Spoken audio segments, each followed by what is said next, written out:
আমাদের সমস্ত চিন্তা চেতনা যেন হয় জ্ঞান কেন্দ্রিক, আমাদের সমস্ত পড়াশোনা যেন হয় জ্ঞান কেন্দ্রিক, আমাদের প্রত্যেকটা আচরণ যেন হয় জ্ঞান কেন্দ্রিক।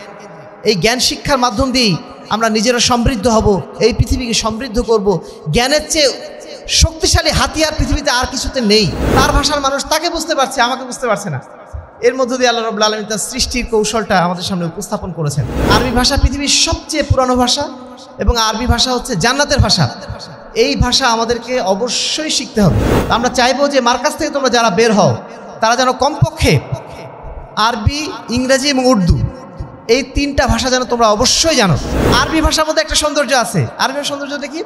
আরবি ভাষার প্রত্যেকটা কথার মধ্যে আল্লাহর সাথে সংযোগ আছে। আসসালামু আলাইকুম ওয়া রাহমাতুল্লাহ। ল্যাঙ্গুয়েজ শেখা একটা আগ্রহের জায়গা, এক একজনের একটা আগ্রহের জায়গা থাকে। আহলে হাদিস আন্দোলন বাংলাদেশ, আসুন পবিত্র কুরআন ও সহিহ হাদিসের আলোকে জীবন গড়ি। আসসালামু আলাইকুম ওয়া রাহমাতুল্লাহি ওয়া বারাকাতুহু। ইন্নাল হামদুলিল্লাহি ওয়াহদাহু ওয়াস সালাতু ওয়াস সালামু আলা মান লা নাবিয়্যা বা'দাহু, আম্মা বা'দ। আউযু বিল্লাহি মিনাশ শাইতানির রাজীম। বিসমিল্লাহির রহমানির রহিম। ওয়া মিন আয়াতিহি খালকুস সামাওয়াতি ওয়াল আরদি ওয়া ইখতিলাফি আলসিনাতিকুম ওয়া আলওয়ানিকুম ইন্না ফি যালিকা লাআয়াতিন লিল আলামিন। সূরাতুর রুম 22 নম্বর আয়াত। আহলে হাদিস আন্দোলন বাংলাদেশের কেন্দ্রীয় মার্কাজ আল মারকাজুল ইসলামিয়া সালাফি কর্তৃক আয়োজিত আজকের এই বিশেষ একটি অনুষ্ঠান, যে অনুষ্ঠানের মাধ্যম দিয়ে মার্কাজ ল্যাঙ্গুয়েজ ফোরাম, যেটা আমাদের বহুদিনের একটা স্বপ্ন ছিল, সেই স্বপ্নটা বাস্তবায়নের একটা ঐতিহাসিক মুহূর্তে আজকে আমরা উপনীত হতে পেরেছি।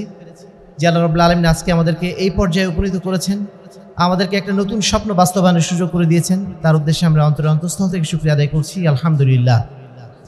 দরুদ ও সালাম বর্ষিত হোক শ্রেষ্ঠ নবী আহমদ মুস্তাফা মুহাম্মদ মুস্তাফা সাল্লাল্লাহু আলাইহি ওয়াসাল্লামের প্রতি। আজকের এই আয়োজনে, আজকের এই মার্কাজ ল্যাঙ্গুয়েজ ফোরামের উদ্বোধনী অনুষ্ঠানে আমি আন্তরিকভাবে ধন্যবাদ জানাচ্ছি আল মারকাজ ইসলামিয়া সালাফির সম্মানিত ভাইস প্রিন্সিপাল জনাব ডক্টর নুরুল ইসলাম, এবং সেই সাথে মার্কাজের যে সমস্ত তরুণ শিক্ষক মণ্ডলী, যাদের বলা যায় প্রচেষ্টায় বা উদ্যোগে আজকের এই আয়োজনটা করা সম্ভব হচ্ছে, তাদের প্রতি আমরা আন্তরিক কৃতজ্ঞতা এবং ধন্যবাদ জানাচ্ছি। বহুদিন আগে থেকেই এই জিনিসটা নিয়ে আমাদের একটা পরিকল্পনা ছিল যে মাদ্রাসায় একটা ল্যাঙ্গুয়েজ ক্লাব হবে বা ল্যাঙ্গুয়েজ ল্যাব হবে, যেখানে এমন একটা জায়গা হবে যে স্টুডেন্টরা এসে তাদের ইচ্ছা মতো যে কোনো ভাষায় তারা তাদের পারদর্শিতা অর্জন করতে পারবে। সেটা আরবি হোক, সেটা ইংরেজি হোক, বা সেটা আরও অন্য কোনো ভাষায় হোক। ল্যাঙ্গুয়েজ একটা ল্যাব থাকুক এখানে। বিভিন্ন স্কুল বা কলেজে যেরকম সায়েন্স ল্যাব থাকে, এরকম একটা ল্যাঙ্গুয়েজ ল্যাব এখানে থাকুক, এরকম একটা স্বপ্ন আমাদের অনেক দিন থেকে ছিল। আজকে আল্লাহ রাব্বুল আলামিন সেটা বাস্তবায়নের একটা পথ খুলে দিলেন। এটা কতদূর সফল হবে সেটা ভবিষ্যৎ আমাদের পরিকল্পনার উপরেই সেটা নির্ভর করছে। তবে অন্ততপক্ষে আমরা সূত্রপাত যে করতে পারলাম, এটাই আমাদের জন্য সবচেয়ে বড় একটা বিষয় বলে আজকে মনে করছি। যে কোনো বিষয়কে বলা হয় যে সূচনা করার মাধ্যম দিয়ে অর্ধেকটা হয়ে যায়। তুমি কোথাও যাবে, যাওয়ার তুমি রাস্তায় নেমেছো, নামাটাই তোমার 50 ভাগ হয়ে গেছে, অর্ধেক হয়ে গেছে। কারণ নামা পর্যন্ত সময়টা, এটাই কিন্তু কঠিন কাজ। নামার পরে অটোমেটিক চলে যাওয়া যায়, কিন্তু নামার আগ পর্যন্ত দ্বিধাদ্বন্দ্ব কাজ করে, নামবো নাকি নামবো না, আজকে যাবো নাকি যাবো না, কালকে যাই, পরশুদিন যাই, নাহলে এবার না যাই, পরের বার যাই। কিন্তু রাস্তায় যখন নেমে গেছো তখন কিন্তু আর পিছনে ফেরার সুযোগ থাকে না, তখন শুধু সামনে আগানো। তা আজকে যখন আমরা নেমে গেছি, এই নামাটা আমাদের পিছনে ফেরার জন্য না, এখন সামনে আগানোর। ইনশাআল্লাহ আল্লাহ রাব্বুল আলামিন যেন আমাদের এই মার্কাজ ল্যাঙ্গুয়েজ ফোরামকে যেন কবুল করে নেন, এবং আমাদের এই প্রচেষ্টার মাধ্যম দিয়ে আমাদের ভবিষ্যৎ প্রজন্মের রাহবারগুলো, এরা যেন পৃথিবীর বিভিন্ন ভাষাগুলোতে, বিশেষ করে আরবি ভাষায় বিশেষ পারদর্শিতা নিয়ে এখান থেকে যেন বের হতে পারে। আল্লাহ রাব্বুল আলামিন তাদেরকে যেন কবুল করে নেন। আল্লাহুম্মা আমিন। সূরা রুমের 22 নম্বর আয়াতে আল্লাহ রাব্বুল আলামিন মানুষের যে ভাষা, এই ভাষাগুলোকে আল্লাহ রাব্বুল আলামিনের সৃষ্টির একটা নিদর্শন হিসেবে উল্লেখ করেছেন। বহু মানুষ বহু ভাষার অধিকারী, এটা আল্লাহ রাব্বুল আলামিনের সৃষ্টির একটা নিদর্শন। এক একজন মানুষ এক এক রকমের বর্ণ, কেউ ফর্সা, কেউ কালো, কেউ তামাটে। এই যে বর্ণগুলো আল্লাহ রাব্বুল আলামিন বিভিন্ন রকম করেছেন, এটা আল্লাহ রাব্বুল আলামিনের একটা নিদর্শন যে তিনি তার সৃষ্টি কৌশলকে কত চমৎকার করে সাজিয়েছেন।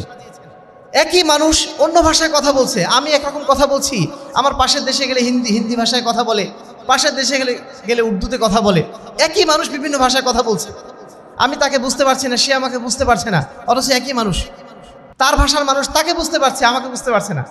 এর মধ্য দিয়ে আল্লাহ রাব্বুল আলামিন তার সৃষ্টির কৌশলটা আমাদের সামনে উপস্থাপন করেছেন। আল্লাহ রাসূল সাল্লাল্লাহু আলাইহি ওয়াসাল্লাম ভাষা শেখার জন্য উদ্বুদ্ধ করে সাহাবী যায়েদ বিন সাবিত রাদিয়াল্লাহু তাআলা আনহুকে তিনি হিব্রু ভাষা শেখার জন্য তাকে বলেছিলেন, এবং মাত্র 7 দিনের মধ্যে সাহাবী যায়েদ বিন সাবিত সেই হিব্রু ভাষা তিনি শিখে ফেলেছিলেন। কেন শিখেছিলেন? এই জন্য শিখেছিলেন যেন তাদের মাঝে দাওয়াতি কাজ করা যায়, তাদের ভাষা জেনে তাদের পরিবেশ অনুযায়ী দ্বীনের কার্যক্রম করা যায়। এই জন্য তিনি তাদেরকে ভাষা শেখার নির্দেশ দিয়েছিলেন। বাস্তব জীবনে ভাষা শিক্ষার গুরুত্ব অনেক বেশি, বিশেষ করে আরবি ভাষা। আরবি ভাষা জান্নাতের ভাষা, তাই না? আরবি ভাষা পৃথিবীর সবচেয়ে পুরানো ভাষা এবং আরবি ভাষা হচ্ছে জান্নাতের ভাষা। এই ভাষা আমাদেরকে অবশ্যই শিখতে হবে। আমরা যারা মাদ্রাসার ছাত্র, আমাদের জন্য একটা বড় লক্ষ্য দিয়ে দেওয়া থাকে যে আমরা যেন আরবি ভাষাটা সুন্দর করে শিখি, আমরা যেন ভালোভাবে আরবি ভাষা শিখি। আরবি ভাষা ছাড়া কুরআন এবং হাদিসের জ্ঞান অর্জন করা এটা অসম্ভব ব্যাপার। একজন মানুষ আলেম হয়েছে কিন্তু আরবি ভাষা জানে না, সে অ্যাকচুয়ালি আলেম নয়। অনেকে তোমরা দেখবে যে বিরাট বিরাট ফতোয়া দিচ্ছে অথবা বক্তব্যের ময়দানে বিশাল বিশাল ওয়াজ করছে, কিন্তু এক লাইন আরবি পড়তে পারে না। এই সমস্ত বক্তা যারা আছেন, ওয়াইজ যারা আছেন, তাদেরকে কি আমরা আলেম বলতে পারি? আলেম হওয়ার একটা শর্তই হলো তাকে অবশ্যই আরবি ভাষা জানতে হবে। এজন্য আমরা যারা এখানে ছাত্ররা আছি, আমাদের আরবি ভাষা জানাটা, আমাদের দ্বীনের জ্ঞান অর্জন করার জন্য, কুরআন এবং হাদিস সম্পর্কে জানার জন্য এই জানাটা আমাদের জন্য অপরিহার্য। 2 নম্বর হচ্ছে ভাষা শিক্ষার মাধ্যম দিয়ে আমরা শিক্ষা এবং গবেষণা কাজগুলো এগিয়ে নিতে পারি। আমরা বাংলা ভাষায় শুধু যারা পড়াশোনা করছি, বাংলা ভাষায় কিছু বই লেখা হয়েছে, কিন্তু আরবিতে বিশাল একটা ভান্ডার রয়েছে, জ্ঞানের ভান্ডার। ওই ভান্ডারে প্রবেশ করার জন্য আমাদেরকে অবশ্যই আরবি ভাষা জানতে হবে। কোনো বিল্ডিংয়ে ঢোকার জন্য, কোনো রুমে ঢোকার জন্য একটা চাবি লাগে, তাই না? তালা মারা থাকলে এমনি ঢুকতে পারবো আমরা? তালা মারা থাকলে একটা চাবি লাগবে, সেই চাবি দিয়ে ঢুকতে হয়। ইসলামী জ্ঞানের যে ভান্ডার, সেই ভান্ডারের একটা বিশাল অংশ রয়েছে আরবির মধ্যে। আরবি ভাষায় সেই সমস্ত বইগুলো লেখা হয়েছে। তুমি যদি আরবি ভাষা জানো তাহলে ওই চাবিটা পেয়ে গেলে, ওই চাবি দিয়ে তুমি সেই জ্ঞানের ভান্ডারে ঢুকতে পারবে। যদি না জানো আরবি ভাষা, সেটার মধ্যে কখনোই তোমরা ঢুকতে পারবে না। 3 নম্বর যেটা বিষয়, সেটা হচ্ছে আরবি ভাষার একটা পেশাগত বা সামাজিক মর্যাদা আছে। আমরা বিভিন্ন সময় যখন এখানে বিদেশি মেহমান আসে, আমরা তার সাথে আরবি ভাষায় যদি কথা বলতে যাই, যদি আমরা না জানি, বলতে পারবো? তার ভাষা আমরা অনুবাদ করে মানুষের সামনে উপস্থাপন করতে পারবো না। যে যত বেশি ল্যাঙ্গুয়েজ জানে তার যোগাযোগ ক্ষমতা তত বেশি, মানুষের সাথে তার কমিউনিকেশন নেটওয়ার্কটা তত বেশি বৃদ্ধি পায়। এজন্য পেশাগত জায়গা থেকে, সামাজিক জায়গা থেকেও আরবি ভাষা জানাটা বা অন্যান্য ভাষাগুলো জানা অত্যন্ত গুরুত্বপূর্ণ। একজন কবি বলেছেন, গেটে তার নাম, তিনি বলছেন, one man is like many lives who no languages. একজন মানুষই মানে অনেক মানুষ হয়ে যান যদি তিনি অনেকগুলো ল্যাঙ্গুয়েজ জানেন। একটা মানুষ, আমি বাংলা ভাষা জানি, শুধু বাঙালি থাকলাম, বা একজন ব্যক্তি থাকলাম, আমি যদি আরেকটা ল্যাঙ্গুয়েজ জানি, আমি যদি আরবি জানি, আমি 2 জন মানুষ হয়ে গেলাম। আমি যদি ইংরেজি জানি, আমি 3 জন মানুষ হয়ে গেলাম। যে যত বেশি ল্যাঙ্গুয়েজ জানলো, সে যেন তত বেশি ব্যক্তিতে পরিণত হল। একজন মানুষই 5 জন মানুষের কাজ করতে পারে, জানো, যদি সে 5টা ল্যাঙ্গুয়েজ জানে। ডক্টর শহীদুল্লাহর নাম তো শুনেছো, তাই না? উনি কতগুলো ল্যাঙ্গুয়েজ জানতেন? 24টা ল্যাঙ্গুয়েজ জানতেন, 24টা ভাষা জানতেন। তার মধ্যে 18টা ভাষা তিনি বিশেষভাবে দক্ষ ছিলেন, যেগুলো তিনি লিখতে পড়তে সবই পারতেন, এবং আমভাবে তিনি 24টা ভাষা জানতেন। বড় বড় মনীষী যারা, তাদের মধ্যে আমরা এরকম অনেকেই দেখি যারা ছিলেন মাল্টিলিঙ্গুয়াল, যাদেরকে বলে পলিগট, অনেক ভাষা জানেন। তা আমরা চাইবো যে মার্কাজ থেকে তোমরা যারা বের হও, তারা যেন কমপক্ষে আরবি, ইংরেজি এবং উর্দু, এই 3টা ভাষা যেন তোমরা অবশ্যই জানো। আরবি হচ্ছে আমাদের ধর্মীয় ভাষা, ইংরেজি হচ্ছে সারা বিশ্বের সাথে কন্ট্যাক্ট করার জন্য ভাষা, আর উর্দুটা আমাদের এক ধরনের ধর্মীয় ভাষা। এই কারণে বিশেষ করে আমাদের যারা বাংলাদেশে আছি বা ভারত উপমহাদেশে যারা আসছি, তাদের জন্য উর্দু জানাটা এই জন্য জরুরি যে ভারত এবং পাকিস্তানের প্রায় 100 কোটি মানুষ তারা উর্দু বা হিন্দিতে কথা বলে। আমি যদি উর্দু ভাষাটা শিখতে পারি, তাহলে আরও 100 কোটি মানুষের সাথে আমার যোগাযোগ করা সহজ হয়ে যাবে। অথবা উর্দু ভাষায় প্রচুর ইসলামিক কিতাব লেখা হয়েছে, এই কিতাবগুলো আমি পড়তে পারবো যদি আমি উর্দু ভাষা জানতে পারি। এই জন্য 3টা ভাষা মার্কাজের ছাত্র হিসাবে আমরা তোমাদের জন্য মনে করি এটা জানাটা অপরিহার্য। তারপরে সফট স্কিল, ব্যক্তিগত উন্নয়ন। যে যত বেশি ল্যাঙ্গুয়েজ জানে, তার মধ্যে একটা আত্মবিশ্বাস যুক্ত হয়, একটা সফট স্কিল যুক্ত হয়। তার মধ্যে একটা ওয়ার্ল্ড ভিউ তৈরি হয়, বিশ্ব নিয়ে তার চিন্তাধারাগুলো আরও বেশি বর্ধিত হয়। আর এই কারণেই আমরা ভাষা শেখার জন্য উৎসাহিত করি। সর্বশেষ যে বিষয়টি বলতে চাইব, যে বিষয়টি খুব গুরুত্বপূর্ণ, একজন যত ভাষা জানবে তত ভাষার সৌন্দর্যগুলো সে বুঝতে পারবে। একই ভাষায় একটা জিনিস আরেকটা জিনিস দিয়ে প্রকাশ করা যায় না। যেমন বাংলা ভাষায় ধরে নাও, বাংলা ভাষার একটা বৈশিষ্ট্য আছে। বাংলা ভাষার বৈশিষ্ট্য হচ্ছে, এই ভাষাটা হচ্ছে কল্পনা প্রবণ। যেমন কারোর যদি কষ্ট পায়, কেউ যদি কষ্ট পায় তখন কি বলে? আমার মন খারাপ। কেউ যদি কষ্ট পায় কি বলে? আমার মন খারাপ। মানুষের মন কি খারাপ হয়? আমার মন, আমার হৃদয় কি খারাপ? এর দ্বারা কি বোঝানো হচ্ছে? আমার মনটা হচ্ছে বিষণ্ণ, আমার মনটা কষ্ট পাচ্ছে। খারাপ মানে কি? কষ্ট পাচ্ছি। এটা উর্দুতে কি বলে না, ইংরেজিতে শুধু বলে স্যাড, মানে দুঃখিত। কিন্তু বাংলা ভাষায় এটা বলতে গেলে একটা কল্পনার ভাষা চলে আসে। আমি দুঃখিত বলি না, আমার মন খারাপ, মানে আমি দুঃখিত। এটা না বলে আমি বলছি আমার মন খারাপ, মানে একটা কল্পনা নিয়ে আসছে, আমার মনটা যেন খারাপ বা কষ্ট পাচ্ছে। আবার এভাবে যদি তোমরা উর্দু ভাষায় যাও, উর্দু ভাষার মধ্যে আরেকটা সৌন্দর্য আছে, সেটা হচ্ছে কাব্যিকতার সৌন্দর্য। উর্দু ভাষার মধ্যে একটা কাব্যিকতা আছে, এর মধ্যে একটা কোমলতা আছে, একটা সফটনেস আছে। এজন্য উর্দু ভাষাকে সবচেয়ে সুইট ল্যাঙ্গুয়েজ বলা হয়, মিষ্টি ল্যাঙ্গুয়েজ। যেমন কেউ কাউকে যদি মনে করে যে আমি তাকে মিস করছি, আমার বাবা মাকে মিস করছি, উর্দুতে কি বলে? মুঝে আপকো ইয়াদ আতি হে। ইয়াদ আতি হে মানে আপনার স্মৃতি আমার অন্তরে আসছে। এটাই যখন আমি ইংলিশে বলি, আমি বলি আই মিস ইউ। আবার যখন বাংলায় বলি তখন কি বলো? আমাকে আপনার না, আপনাকে আমার মনে পড়ছে। কিন্তু এই কথাটার মধ্যে উর্দুতে মুঝে ইয়াদ আতি হে যখন বলছি আমি, যে আপনার স্মৃতিগুলো আমার অন্তরে আসছে, এই কথা বলার মধ্যে যে সুইটনেসটা আসছে, যে কোমলতাটা আসছে, এই কোমলতা এটা অন্য ভাষায় তেমন পাওয়া যায় না। ঠিক এমনভাবে ফার্সি ভাষার মধ্যে একটা কোমলতা আছে, একটা সুইটনেস আছে। ওরা কখনো মানুষকে তুমি বলে না বা তুই বলে না, তারা সবসময় আপনি বলে সম্বোধন করে, সে ছোট হোক বড় হোক। নামে সুমা চতুরাস্ত, তোমার নাম কি? নামে সুমা, সুমা মানে কি? আপনি। ওরা কখনো তুমি বলে না, তুই বলে না। ওটার মধ্যে একটা সৌন্দর্য আছে আলাদা রকম। ঠিক এমনভাবে ইংলিশের একটা সৌন্দর্য আছে।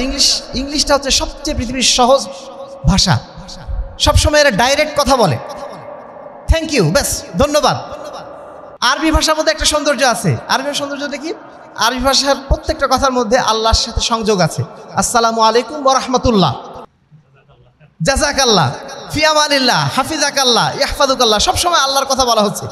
এজন্য দেখবা সৌদি আরবে যখন যাবা, প্রত্যেকটা কথার মধ্যে আল্লাহ করছে। ওয়াল্লাহি, আল্লাহর কসম যখন তারা করছে তখন ওয়াল্লাহি বলছে। সব কথার মধ্যে একটা কসম থাকছে, আল্লাহর একটা প্রসঙ্গ থাকছে। এক একটা ভাষার এক একটা বৈশিষ্ট্য। যখন তুমি অনেকগুলো ভাষা জানবা, প্রত্যেক ভাষার বৈশিষ্ট্যগুলো যখন বুঝতে পারবা, তখন তোমার মধ্যে একটা ভাবের উদয় হবে। তোমার নিজের যে ভাষা, সেই ভাষাটা আরও অনেক সুন্দর হবে। সর্বশেষ কথা হচ্ছে এই, যত ভাষাই জানো না কেন, নিজের ভাষাটা জানাটা বেশি জরুরি। যে ব্যক্তি নিজের ভাষা যত বেশি ভালো জানে, সে অন্যের ভাষাটা তত বেশি সুন্দর রপ্ত করতে পারে। এই জন্য একজন বাঙালি হিসাবে আমাকে অবশ্যই বাংলা ভাষাটা আগে ভালোভাবে জানতে হবে, তাহলে অন্য ভাষাগুলো জানা বা শেখা আমার জন্য বেশি সহজ হবে। তোমাদের প্রতি আমাদের এটাই আজকের এই বক্তব্য থেকে যেটা নসিহত, সেটা হচ্ছে আমরা যেন বিভিন্ন ভাষার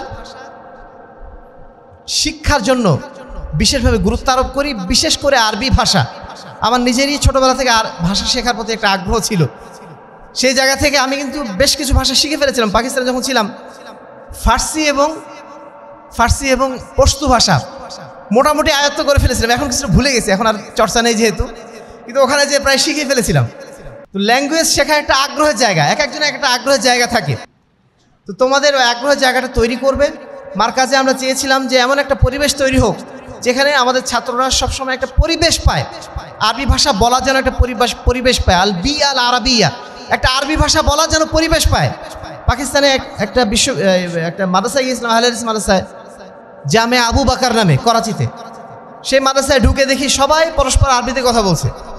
ওরাকে জিজ্ঞেস করলাম, তো বলছে যে এটা আমাদের নিয়ম, মাদ্রাসায় যখন ঢোকার পরে উর্দুতে কথা বলা নিষেধ, হয় আরবিতে বলতে হবে আর না হলে ইংরেজিতে বা অন্য কোনো ভাষায়। কিন্তু নিজের ভাষায় কথা বলা এটা পরস্পরের জন্য নিষেধ। একটা পরিবেশ তারা তৈরি করার চেষ্টা করেছে যেন প্রত্যেকেই অন্য ভাষাগুলো শেখার জন্য আগ্রহী হয়। আসলে মাদ্রাসা শিক্ষা বলো আর যে শিক্ষাই বলো, প্রত্যেক শিক্ষা ব্যবস্থার একটা পার্ট হচ্ছে ল্যাঙ্গুয়েজ শিক্ষা। দেখো আমরা যখন ছোটোবেলায় পড়াশোনা শুরু করি, প্রথমে ABCD দিয়ে শুরু না, অ আ ক খ দিয়ে শুরু করছি, তারপরে কি পড়ি ABCD, তারপরে কি পড়ি আলিফ বা। মানে ভাষা শিক্ষা দিয়ে কিন্তু আমাদের শেখা শুরু হচ্ছে, এবং সেই শিক্ষাটা আমাদের একবারে HSC লেভেল পর্যন্ত, অর্থাৎ আলেম পর্যন্ত এই তিনটা ভাষার উপরে আমাদের সবসময় শেখানো হচ্ছে। যারা মাদ্রাসায় পড়ি, আরবিও পড়তেছি, ইংরেজিও পড়তেছি, বাংলাও পড়ছি, যেন আমাদের ভাষা শিক্ষাটা শেষ হচ্ছে না। এটা আমাদের ল্যাঙ্গুয়েজ শিক্ষার ক্ষেত্রে একটা দুর্বলতাও হতে পারে, যে আমরা আসলে পরিবেশ তৈরি করতে পারি নাই। না করতে পারার কারণে আমাদের সেই 12 বছর 14 বছর চলে যায় একটা ভাষা শিখতে, সময় পার হয়ে যাচ্ছে। তারপরেও যেটা হচ্ছে যে HSC বা দাখিল পাশ করার পরে আমরা আবার যে ভর্তি হই কোথায়, সাইফুডসে ভর্তি হই। 12 বছর শেখার পরেও শিখতে পারছি না। তার মানে আমাদের ল্যাঙ্গুয়েজ শেখার মধ্যে কিছু গলতি হয়তো রয়ে গেছে। সেই গলতিগুলো দূর করার জন্যই আজকের ল্যাঙ্গুয়েজ ফোরামের উদ্বোধন করা, যেন তোমরা পরস্পরের মধ্যে ভাষার চর্চাটা করতে পারো, তোমরা যেন দ্রুত ভাষাটা শিক্ষা করতে পারো, দ্রুত যেন চর্চার মাধ্যম দিয়ে ভাষার অ্যাপ্লিকেশনগুলো যেন বুঝতে পারো। এই জন্যই আজকে মার্কাজ ল্যাঙ্গুয়েজ ফোরামের উদ্বোধন করা হয়েছে। আমরা আশা করছি এই ফোরামের মাধ্যম দিয়ে তোমরা বিভিন্ন ভাষা শেখার ব্যাপারে আগ্রহী হবে এবং নিজেরা শিখবে, পরস্পর চর্চা করবে, এবং এখান থেকে যখন তোমরা বের হও অন্তত প্রত্যেকেই 3টা ল্যাঙ্গুয়েজ শিখে বের হবে। সেটা হচ্ছে বাংলা, ইংরেজি, উর্দু আর আরবি। তো অবশ্যই আরবি শিখতেই হবে, এর সাথে সাথে বাকি দুটো ভাষাও তোমাদের কম বেশি চর্চা করার জন্য চেষ্টা করতে হবে। তো আজকের এই আয়োজন করার জন্য আমি বিশেষভাবে ধন্যবাদ জানাচ্ছি মার্কাজ কর্তৃপক্ষকে, এবং তোমাদেরকে কিছু কথা বলার যে সুযোগ হলো, আমি জানি না আসলে কতদূর তোমাদেরকে আমরা উৎসাহিত করতে পারলাম, কিন্তু আমরা চাইবো যে মার্কাজে যেন একটা ইলমি মাহল যেন তৈরি হয়, সবার মধ্যে যেন জ্ঞান চর্চার একটা ক্ষুধা তৈরি হয়। শুধু খেলাধুলা না, শুধুমাত্র অন্যান্য গল্পগুজব করা, আড্ডাবাজি করা, এই সমস্ত চিন্তা যেন মাথায় আসার সুযোগই না পায়। আমাদের সমস্ত চিন্তা চেতনা যেন হয় জ্ঞান কেন্দ্রিক, আমাদের সমস্ত পড়াশোনা যেন হয় জ্ঞান কেন্দ্রিক, আমাদের প্রত্যেকটা আচরণ যেন হয় জ্ঞান কেন্দ্রিক। এই জ্ঞান শিক্ষার মাধ্যম দিয়েই আমরা নিজেরা সমৃদ্ধ হব, এই পৃথিবীকে সমৃদ্ধ করব। জ্ঞানের চেয়ে শক্তিশালী হাতিয়ার পৃথিবীতে আর কিছুতে নেই। যে যত বেশি জ্ঞানী হবেন তিনি তত বেশি দুনিয়াকে খেদমত করতে পারবেন, আর যে যত বেশি কম জ্ঞানী হবে তার দ্বারা দুনিয়া তত বেশি ক্ষতিগ্রস্ত হবে। আমরা চাইবো তোমরা যেন জ্ঞানের অস্ত্রে প্রত্যেকেই সজ্জিত হও। এই জ্ঞানের অস্ত্রই তোমাদেরকে দুনিয়া এবং আখিরাতে সম্মানিত করবে। সাধ্যমতো চেষ্টা করো জ্ঞানের অস্ত্রে বলিয়ান হওয়ার জন্য। যারাই জ্ঞানের অস্ত্রে বলিয়ান হতে পারবে তারাই ইনশাআল্লাহ আগামীর পৃথিবী জয় করার জন্য তোমরা প্রস্তুতি নিতে পারবে। আমরা চাই এখানে এই মার্কাজের প্রত্যেকটা ছাত্র আগামী দিনের এই বাংলাদেশকে যেন নেতৃত্ব দিতে পারে, আগামী দিনের এই বাংলাদেশকে যেন পবিত্র কোরআন এবং সহিহ হাদিসের আলোকে গড়ে তোলার জন্য সাধ্যমতো তারা ভূমিকা গ্রহণ করতে পারে। তাদেরকে দেখে যেন মানুষ বুঝতে পারে না এরা হচ্ছে আদর্শ সন্তান, তাদেরকে দেখে যেন বুঝতে পারে না এরাই হচ্ছে আদর্শ চিন্তার অধিকারী, এরাই আদর্শ ভাবনার অধিকারী, এরাই স্মার্ট, এরাই প্রকৃত লিডার। এই চিন্তাগুলো যেন মানুষ যেন তোমাদের দেখেই যেন বুঝতে পারে। এইভাবে তোমরা তোমাদেরকে গড়ে তোলার চেষ্টা করো। সেই চেষ্টা করার জন্যই আজকের এই আয়োজন। আল্লাহ রাব্বুল আলামিন যেন আমাদের এই আয়োজনকে যেন কবুল করে নেন। আগামী কিছুদিন পর তোমাদের আবার একটা বিতর্ক প্রতিযোগিতা হবে, তাই না? ইলমি বিতর্ক। এগুলোর একটাই উদ্দেশ্য, তোমাদেরকে জ্ঞানের অস্ত্রে সুসজ্জিত করা। তোমরা যেন যুক্তির দিয়ে, বিবেক দিয়ে, তোমাদের জ্ঞান দিয়ে তোমরা যেন আধুনিক সমাজের সাথে লড়াই করতে পারো। পৃথিবীর যেই প্রান্তেই তোমরা যাও না কেন, তোমাদের জ্ঞান দিয়ে তোমরা যেন মানুষকে আলোকিত করতে পারো। এটাই আমাদের মৌলিক উদ্দেশ্য। আল্লাহ রাব্বুল আলামিন যেন এই উদ্দেশ্য যেন কবুল করে নেন। তোমাদেরকে যেন আল্লাহ রাব্বুল আলামিন তার দ্বীনের জন্য কবুল করে নেন। আহলে হাদিস আন্দোলন যেন কবুল করে নেন। আল মারকাজুল ইসলামিয়া সালাফি যেন আল্লাহ রাব্বুল আলামিন এদেশের বুকে পবিত্র কোরআন এবং সহিহ হাদিসের বিপ্লব ঘটানোর জন্য কবুল করে নেন। আল্লাহুম্মা আমিন। পরিশেষে আবারও আল মারকাজুল ইসলামিয়া সালাফির সম্মানিত দায়িত্বশীল বৃন্দ, শিক্ষক মণ্ডলী প্রত্যেককে আন্তরিক ধন্যবাদ জানাচ্ছি আজকের আয়োজন করার জন্য। আপনাদের আন্তরিক প্রচেষ্টার মাধ্যম দিয়ে আমাদের আগামী সন্তানরা ইনশাআল্লাহ গড়ে উঠবে। আপনাদের সেই আন্তরিকতা, ইখলাস, ইস্তেকামতের প্রতি আমাদের আস্থা আছে। আল্লাহ রাব্বুল আলামিন যেন আপনাদের সেই ইখলাসটুকু যেন কবুল করে নেন। আল্লাহুম্মা আমিন। ওয়া আখিরু দাওয়ানা আলহামদুলিল্লাহি রাব্বিল আলামিন। আসসালামু আলাইকুম ওয়া রাহমাতুল্লাহি ওয়া বারাকাতুহু।